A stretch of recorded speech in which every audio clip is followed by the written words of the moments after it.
నాంపల్లి శాసనసభ్యులు మాజిద్ హుసేన్ గారు, అదేవిధంగా mineral development corporation chairperson Eravathi Anil గారు, హైదరాబాద్ నగర మేయర్ గద్వాల విజయలక్ష్మి గారు, వరంగల్ నగర మేయర్ శ్రీమతి గుండు సుధారాణి గారు, చాలామంది నేతన్నలు, వారికి సంబంధించిన నాయకులు, 33 జిల్లాల నుంచి తరలి వచ్చిన చేనేత కార్మికులు నేతన్నలు అందరికీ కూడా 33 జిల్లాల నుంచి తరలి వచ్చిన చేనేత కార్మికులు నేతన్నలు అందరికీ కూడా తెలంగాణ రాష్ట్ర ప్రభుత్వం తరఫున మనస్ఫూర్తిగా ఆహ్వానం పలుకుతున్నాను. మా మంత్రి గారిని, మా ప్రిన్సిపల్ సెక్రటరీ గారిని మనస్ఫూర్తిగా అభినందిస్తున్నా. వేలాది మంది నేతన్నలను కలుసుకునే ఒక మంచి కార్యక్రమాన్ని లలిత కళా తోరణంలో ఏర్పాటు చేసి ఈ సంతోషమైన సమయంలో మీ అందరినీ కలిసి ఇండియన్ ఇన్స్టిట్యూట్ ఆఫ్ హ్యాండ్లూమ్ టెక్నాలజీని ప్రారంభించుకోవడం నాకు చాలా సంతోషకరమైన వార్త. Indian institute of handloom technology ఈరోజు మన విద్యార్థులు చేరాలి అంటే ఆంధ్రప్రదేశ్ నెల్లూరుకైనా వెళ్ళాలి, లేదా ఒడిశా రాష్ట్రానికైనా పోవాలి. ఈరోజు మన రాష్ట్రంలో, మన నగరంలో, మన హైదరాబాదులో, మన తెలంగాణలో ఉండాల్సిన ఇన్స్టిట్యూట్ అనుమతి ఇవ్వాల్సిన కేంద్ర ప్రభుత్వం 10 సంవత్సరాలైన చర్యలు చేపట్టకపోవడంతో తెలంగాణ రాష్ట్ర ముఖ్యమంత్రిగా బాధ్యతలు చేపట్టిన తర్వాత నేతన్నల జీవన గతులు, వాళ్ళ స్థితిగతులను తెలుసుకోవాలన్న ఆలోచనతోటి సమీక్ష సమావేశాన్ని ఏర్పాటు చేస్తే ఈ అంశం నా దృష్టికి రావడం జరిగింది. తక్షణమే నేను ఉప ముఖ్యమంత్రి బట్టి విక్రమార్క గారు ఢిల్లీకి వెళ్ళి మోడీని కలిసి విజ్ఞప్తి చేసి, ఆ తర్వాత కేంద్ర మంత్రివర్యులు పీయూష్ గోయల్ గారిని కలిసి ఈనాడు మా రాష్ట్రంలో ఇండియన్ ఇన్స్టిట్యూట్ ఆఫ్ హ్యాండ్లూమ్ టెక్నాలజీలో చేరాలి అనుకుంటే సుదూర ప్రాంతమైన ఆంధ్రప్రదేశ్ నెల్లూరుకు వెళ్ళాలి, లేదా ఒడిశా రాష్ట్రానికి వెళ్ళాలి. మా రాష్ట్రానికి ఒక ప్రత్యేకమైన ఇన్స్టిట్యూట్ ఉండి తీరవలసిందే అని చెప్పి కేంద్ర మంత్రి పీయూష్ గోయల్ గారి దృష్టికి తీసుకెళ్లడం జరిగింది. వారు కూడా రాజకీయాలకు అతీతంగా ముందుకొచ్చి నిజంగానే హైదరాబాదు అభివృద్ధి చెందిన నగరం, దేశంలోనే 5 మెట్రోపాలిటన్ సిటీస్ ఉంటే ఢిల్లీ, ముంబై, చెన్నై, బెంగళూరు వీటితో పోటీ పడే నగరం హైదరాబాదు తెలంగాణలో ఉంది. తెలంగాణలో IIST ఉండాల్సిందే, మంజూరు చేస్తున్నామని చెప్పి వారు తక్షణమే మంజూరు చేసి తెలంగాణ రాష్ట్రం యొక్క విజ్ఞాపనను వారు ఆమోదించారు. ఎంబడే నేను అధికారులను పిలిచి మంత్రి గారిని కోరి, ఈ సంవత్సరమే వాళ్ళ సమయం వృధా కాకూడదు, పిల్లలను ఈ సంవత్సరంలోనే వాళ్ళని చేర్పించుకోవాలి. ఎక్కడ ఏర్పాటు చేద్దాం కాలేజీ అని అంటే, కాలేజీ బంగ్లాలు ఇప్పటికిప్పుడు అంటే కష్టం కదా అంటే, నాంపల్లిలో ఉన్న తెలుగు అకాడమీ ఇక్కడ భవనం ఉన్నది అంటే ఎంబడే అక్కడ ఏర్పాటు చేసి మంచి కార్యక్రమాన్ని ఈ సంవత్సరమే మొదలు పెట్టండి అని చెప్పి వారికి ఆదేశాలు ఇవ్వడం జరిగింది. ఈరోజు డిగ్రీ సర్టిఫికెట్లు తీసుకొని పిల్లలు బయటకు వస్తున్నారు, కానీ సాంకేతిక నైపుణ్యం లేకపోవడం వల్ల ఉద్యోగ ఉపాధి అవకాశాలు సన్నగిల్లిపోతున్న తరుణంలో తెలంగాణ రాష్ట్ర ప్రభుత్వం ఆలోచన చేసి సాంకేతిక నైపుణ్యాన్ని పెంపొందించాలి, నిరుద్యోగ యువకులకు ఉద్యోగ ఉపాధి అవకాశాలు కల్పించాలి అని మొన్న జరిగిన శాసనసభలో కొత్త శాసనం చేసి యంగ్ ఇండియా స్కిల్స్ యూనివర్సిటీని ఈరోజు 4th సిటీలో నిర్మించాలి అని 60 ఎకరాల స్థలాన్ని కేటాయించి దాదాపుగా 200 నుంచి 300 కోట్ల రూపాయలైన యూనివర్సిటీ నిర్మాణానికి నిధులకు ఎలాంటి ఇబ్బంది లేకుండా ఏర్పాటు చేయడం జరిగింది, పనులను ప్రారంభించుకోవడం జరిగింది. జాతీయ స్థాయిలోనే గుర్తింపు పొందే యంగ్ ఇండియా స్కిల్స్ యూనివర్సిటీలోనే మా నేతన్న పిల్లలు వృత్తి నైపుణ్యం నేర్చుకోవాలి. వచ్చే సంవత్సరం నుంచి కళాశాలను అక్కడ ప్రారంభించడం ద్వారా అంతర్జాతీయ స్థాయిలో IIHTకి గుర్తింపు తీసుకురావాలి అని ఈరోజు మన ప్రభుత్వం నిర్ణయం తీసుకున్నది. ఈ సంవత్సరం చేరిన విద్యార్థులకు కూడా ప్రతి నెల 2500 రూపాయలు వాళ్ళు చదువుకోవడానికి స్కాలర్షిప్ ఇవ్వాలని చెప్పి ఇవాళ వాళ్లకు స్కాలర్షిప్లు కూడా మంజూరు చేస్తున్నాం. ఎందుకంటే తల్లిదండ్రులు రెక్కాడితే కానీ డొక్కాడని పరిస్థితి, ముఖ్యంగా మా నేతన్నలు ఎంత సంపాదించినా కుటుంబం గడవడానికే కష్టమైన రోజుల్లో పిల్లల చదువులకు ఎంతో కొంత తోడుగా ఉండాలి అని చెప్పి ప్రతి నెల వాళ్ళకి స్టైఫండ్ 2500 ఇవ్వాలి. చిన్న ఖర్చులకైనా వాళ్ళకు సాయం అవుతుందని, వేడి నీళ్ళకి చన్నీళ్ళు తోడైనట్టుగా ఉంటుంది అని చెప్పి ఈరోజు ఆ విధమైన నిర్ణయం తీసుకోవడం జరిగింది.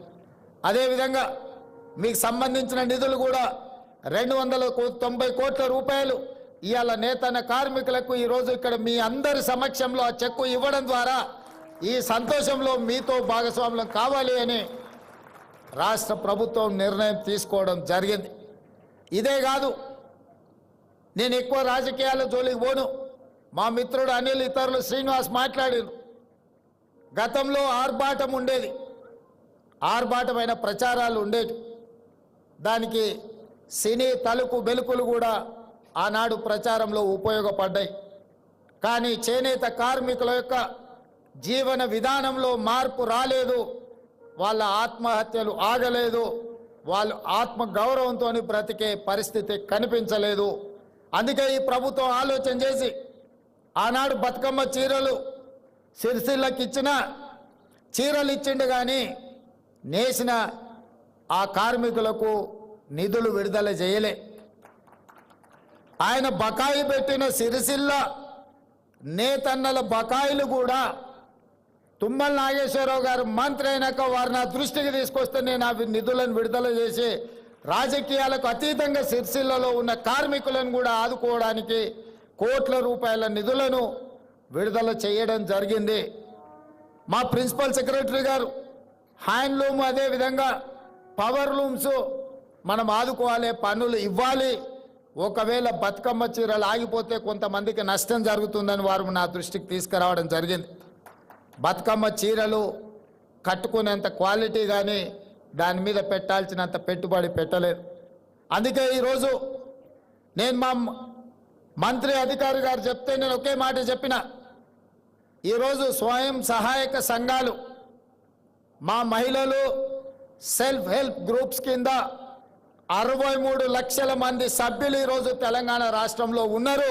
ఈ 63 లక్షల మంది సభ్యులకు ఒక్క మంచి డిజైన్తో ప్రతి ఆడబిడ్డకు 2 చీరలు ఇస్తే 1,30 లక్షల చీరలు మనము ఆర్డర్ ఇవ్వచ్చు. మంచి డిజైన్లతోని మంచి క్వాలిటీతోని ముందుకు రమ్మని మా అధికారులకు సూచన చేసినాం. తొందరలోనే స్వయం సహాయక మహిళా గ్రూపుల్లో ఉండే ప్రతి మహిళకు సంవత్సరానికి 2 చీరలు ఇవ్వాలి అన్న ఆలోచన ఈరోజు రాష్ట్ర ప్రభుత్వము మీ అభిమానంతో ఈరోజు ఆ నిర్ణయం తీసుకోవడం జరిగింది. అదేవిధంగా సంఘాలలో ఎన్నికలుంటే నాయకులు తయారవుతారని మా మిత్రులు చెప్పిండ్రు. నేను కూడా బలంగా విశ్వసిస్తాను. ఏ సంఘాలైనా సంఘాల నుంచి వచ్చిన వాళ్ళు సంఘాల నుంచి ఎదిగి ప్రజాప్రతినిధులుగా మారి ప్రభుత్వంలో భాగస్వాములు అయినప్పుడు తప్పకుండా జాతి యొక్క సమస్యల్ని పరిష్కరించడానికి చట్ట సభలలో ప్రభుత్వంలో ప్రాతినిధ్యం వహిస్తారు. కాబట్టి ఖచ్చితంగా ఈ ఎన్నికలకు సంబంధించి సమీక్ష చేసి ఎంబడే ఎన్నికలు నిర్వహించడానికి అవసరమైన ప్రణాళికలను రూపొందించమని వేదిక మీద నుంచి మా మంత్రి గారికి, చీఫ్ సెక్రటరీ గారికి నేను ఆదేశాలు ఇస్తున్నా. తక్షణమే ఆ కార్యాచరణను చేపట్టవలసిందిగా వారికి సూచన చేస్తున్నా.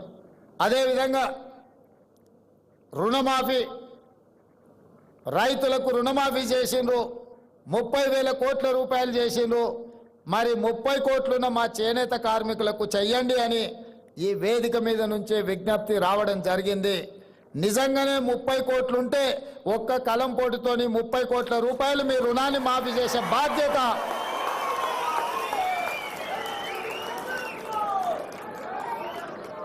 చేనేత కార్మికుల యొక్క రుణ భారాన్ని తీర్చడం 30 కోట్లు నిజమైతే ఎలాంటి సమస్య లేదు. ఇది ప్రజా ప్రభుత్వం, పేద ప్రజల కోసం ఉన్న ప్రభుత్వం. ఇది ఇందిరమ్మ ప్రభుత్వం. ఇందిరమ్మ ప్రభుత్వంలో కుల వృత్తులకు చేతి వృత్తులకు సముచితమైన న్యాయం చెయ్యాలన్న విధానమే మా ఆలోచన. తప్పకుండా 30 కోట్ల రూపాయల రుణమాఫీ చేయడానికి 30 కోట్లు మంజూరు చేయడానికి అవసరమైన ఆదేశాలను చీఫ్ సెక్రటరీ గారికి ఈ వేదిక మీద నుంచే ఇస్తున్నా. తప్పకుండా మీరు దూర ప్రాంతాల నుంచి ఎక్కడెక్కడి నుంచో మారుమూల ప్రాంతాల నుంచి మీరు అందరు ఇక్కడికి వచ్చిండ్రు. ఇంత దూరం వచ్చి మీరందరూ కలిసి ఈ సంతోషంలో భాగస్వాములైన మీరు ఇంటికెళ్ళి సంతోషంగా మీ కుటుంబ సభ్యులతోటి కడుపు నిండా బువ్వ తినాలి అనంటే ఒక మంచి వార్త మీరు మోసుకొని మళ్ళీ మీ ఊరికి వెళ్ళాలి. ముఖ్యంగా తుమ్మల నాగేశ్వరరావు గారు చెప్పినట్టు రైతులకు పట్టెడు అన్నం పెడితే ఆ రైతులను ఆత్మగౌరవంతో బ్రతకడానికి నేతన్న నేయడం వల్లనే ఈరోజు సమాజంలో మనం అందరం కూడా గౌరవంగా బ్రతుకుతున్నాం. రైతన్న ఎంత ముఖ్యమో నేతన్న కూడా మాకు అంతే ముఖ్యం. మీ కష్టాలను తీర్చడానికి, మీ సమస్యల్ని వినడానికి, మీ సమస్యల్ని పరిష్కరించడానికి మీ ముఖ్యమంత్రిగా, మీ సోదరుడిగా నేను ఎప్పుడూ మీకు అందుబాటులో ఉంటాను. ఇక కొడంగల్ విషయానికి వస్తే ఒక్క కోస్గి మండలంలోనే, నియోజకవర్గంలోనే కాదు, కోస్గిలో మా చేనేత కార్మికులు, మా నేతన్నలు వేలాది మంది ఉన్నారు. ఇవాళ నా గెలుపులో కొడంగల్ శాసనసభ నుంచి ఎన్నికైన నాకు 100% నేతన్నలు అండగా నిలబడి ఈరోజు నన్ను శాసనసభ్యుగా ఎన్నుకున్నారు. కాబట్టే తెలంగాణ రాష్ట్రానికి ముఖ్యమంత్రి అయిన నా నియోజకవర్గంలో నేతన్నలు చాలామంది ఉన్నారు. వాళ్ళతో నాకు చాలా సన్నిహిత సంబంధాలు ఉన్నాయి. వాళ్ళకు కావాల్సిన కమ్యూనిటీ హాల్స్ కావాల్సిన నిధులు కూడా నేను ఎమ్మెల్యేగా ఉన్నప్పుడు ఇచ్చి ఆ కమ్యూనిటీ హాల్స్ కట్టించడానికి, వాళ్ళకు ఆదుకోవడానికి అన్ని రకాలుగా అక్కడ వాళ్ళతో నాకు సత్సంబంధాలు ఉన్నాయి. అందుకే ఈరోజు గద్వాలైనా, నారాయణపేట అయినా, కొత్తకోట అయినా, కోస్గి అయినా, సిరిసిల్ల అయినా, కరీంనగర్ అయినా, వరంగల్ అయినా ఎక్కడున్న నేతన్ననే నేతన్న కొండా లక్ష్మణ్ బాపూజీ వారసులు. కొండా లక్ష్మణ్ బాపూజీ ఆనాడు తెలంగాణ కోసం కొట్లాడిండు, తెలంగాణ కోసం త్యాగం చేసిండు. తెలంగాణ రాష్ట్ర సాధన కోసమే కాదు, తెలంగాణ రాష్ట్ర సమితి చంద్రశేఖరరావు గారికి నిలువ నీడనిచ్చి పార్టీ పెట్టినప్పుడు మొట్టమొదట కార్యాలయం పెట్టుకోవడానికి స్థలం ఇచ్చింది కూడా కొండా లక్ష్మణ్ బాపూజీ గారే. వారు గొప్ప నాయకుడు. వారు లేకపోవడం విషాదకరం. తెలంగాణ రాష్ట్రం వచ్చినప్పుడు వారు 69లో తెలంగాణ రాష్ట్రం వచ్చే వరకు నేను పదవులను చేపట్టను అని ఆనాడు ఎమ్మెల్యేగా, మంత్రిగా రాజీనామా చేసిన గొప్ప పదవీ త్యాగం అంటే కొండా లక్ష్మణ్ బాపూజీ గారు చేసింది. రాజీనామాలు చేయడం, ఎలక్షన్ తేవడం, సెలక్షన్ చేయడం, కలెక్షన్ చేసుకోవడం త్యాగం అని చెప్తుంటారు కొంతమంది. మీ ఎలక్షన్, సెలక్షన్, కలెక్షన్ 2001 నుంచి 2014 వరకు ఎన్నోసార్లు తెలంగాణ ప్రజలు చూశారు. ఏమి లేనోళ్ళు, రబ్బర్ చెప్పులు లేనోళ్ళు, టీవీలు వచ్చినాయి, పేపర్లు వచ్చినాయి, ఫామ్ హౌస్లు వచ్చినాయి, బంగళాలు వచ్చినాయి, జూబ్లీస్లో ప్యాలెస్లు వచ్చినాయి, గజ్వెల్లో వందలాది ఎకరాల ఫామ్ హౌస్లు వచ్చినాయి. మరి త్యాగాలు చేస్తే కొండా లక్ష్మణ్ బాపూజీ గారి లాగా లేకుండా మీరెందుకు ఇట్లా వేలాది కోట్ల రూపాయల ఆస్తులు వచ్చినాయో, మీ త్యాగానికి కొండా లక్ష్మణ్ గారి త్యాగానికి ఉన్న తేడా ఈరోజు తెలంగాణ సమాజం గమనించాలి. త్యాగానికి మారుపేరు, పదవిని తృణపాయంగా తెలంగాణ రాష్ట్రం కోసం త్యాగం చేసింది కొండా లక్ష్మణ్ గారు. పదవులను అడ్డం పెట్టుకొని ఎన్నికలు, ఉప ఎన్నికలు తీసుకొచ్చి ఎన్నికల్లో సెలక్షన్స్, కలెక్షన్స్ చేసుకొని బాగుపడ్డోళ్ళు ఎవరో తెలంగాణ సమాజం నిశ్చితంగా గమనిస్తూనే ఉంది. కాబట్టి త్యాగం అనే పదం మీకు సూట్ అవ్వదు. త్యాగం అంటే కొండా లక్ష్మణ్ గారు. కొండా లక్ష్మణ్ గారిని తెలంగాణ సమాజం ఎప్పటికీ గుర్తుపెట్టుకుంటుంది. తప్పకుండా వారి యొక్క గౌరవాన్ని పెంచే విధంగా తెలంగాణ రాష్ట్రంలో నిర్ణయాలు ఉంటాయి. ఈ ఇండియన్ ఇన్స్టిట్యూట్ ఆఫ్ హ్యాండ్లూమ్ టెక్నాలజీకి కొండా లక్ష్మణ్ బాపూజీ గారి పేరు పెట్టుకుందామని చెప్పి